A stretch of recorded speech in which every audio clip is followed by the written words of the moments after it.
4 वाजता लाईव्ह नाही जमलं कारण पिक्चर बघत होती, मराठी पिक्चर. मुलगा मुलगा पिक्चरचं नाव होतं.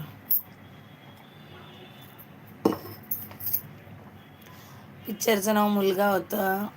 जुना पिक्चर होता ॲक्च्युली, पण छान म्हणायचं का नाही काय कळना मलाच. मुलगा पाहिजे असतो हिरोईनला, मेन हिरोईनला.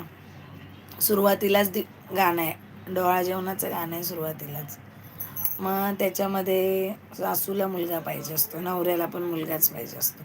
सासरा आणि दीर असतो तिच्या बाजूने, पण होते मुलगीच. मग मुलगी घेऊन आली की सासू करते सासूरवास. हाकलूनच देते एक दिवस तर चक्क. चुकून तिची साडी पेटते आणि सासू म्हणते माझ्या नावावर येतंय, माझ्या नावावर येईल, तू मेलीस तर जा बाई, तुला मारायचं तर जा, माझं घर सोडून जा, असं म्हणून तिला हाकलून देते काढून घरातनं. मग ती येते आईकडं. तर आई पण तिला ठेवते, पण आई बोलते की माहेरवाशीन आली तर लय कौतुक होतं, पण नवऱ्यानं टाकलेली बाई म्हणून तुझं कौतुक होणार नाही असं.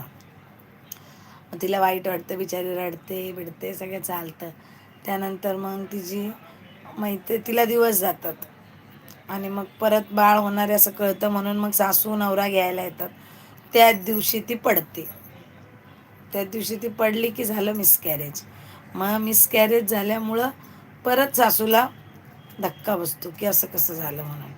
आणि मग त्याच्यानंतर ते लपवायसाठी मग सगळेजण खोटं नाटक करतात, खोटं सांगतात. तिच्यासाठी बाळ बघतात, तिला दत्तक द्यायसाठी. आणि शेवटी मग एक असं साधं जोडपं असतं, त्या लोकांचं बाळ तिची मैत्रीण आणि तिचा नवरा तिला घेऊन देतात. आणि ती कळतं मग सासूला की हे सगळं खोटं आहे. मग हे सगळं कोर्टात जातं.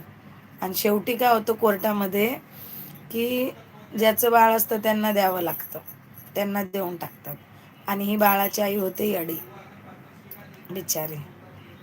आणि या पोरी घेऊन, तो धीर असतो ना तिचा, तो धीर तिच्या बारक्या बहिणीला मागणी घालतो लग्नासाठी. मग ती लग्न करते त्याच्या धीराबरोबर, बहिणीच्या धीराबरोबर. आणि पोरींना पण तीच सांभाळते. असा शेवट.